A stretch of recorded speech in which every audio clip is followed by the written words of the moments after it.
I just want to say for everyone who's watching, Will took a flight this morning from Pittsburgh to New York City to be on the show. I appreciate him so much for doing that. I really, really value that. I love connecting with people in person. Yeah, I'm happy to be here. Yeah, and I can't wait to dive in. Let's get it. I was just saying to you earlier that our community, our audience here at On Purpose really loves learning and really loves getting really practical, applicable tools when it comes to their health.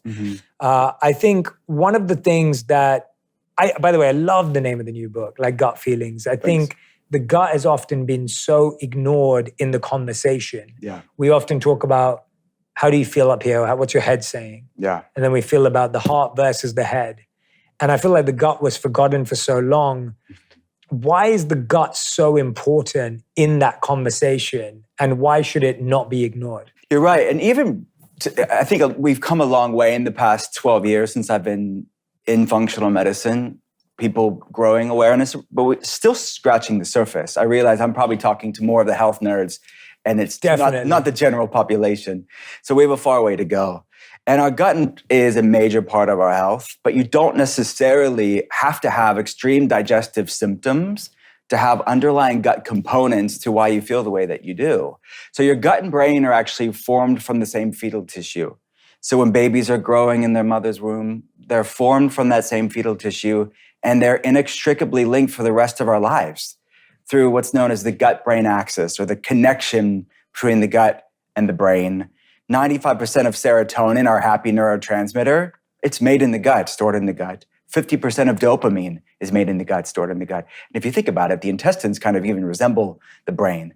And the vagus nerve is what really innervates and connects both the gut and the brain.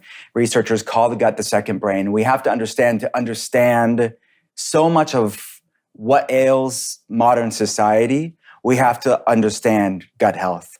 And it's no coincidence that most of probably your listeners would know, Hippocrates, the father of modern medicine, he said all disease begins in the gut. Well, if disease begins in the gut, then so does healing begin in the gut. And it's also home to 75% of the immune system. Inflammation is a product of the immune system. And you look at the epidemic rise of autoimmune problems, and really inflammation is a commonality between just about every health problem. Autoimmune issues, metabolic issues, hormonal problems, to really research looking at what's known as the cytokine model of cognitive function, how inflammation impacts how our brains work. So things like anxiety and depression, fatigue, all have their roots in not only inflammation, but also the gut-brain connection. So it is, the far-reaching implications of this is vast. We have to understand it to deal with it.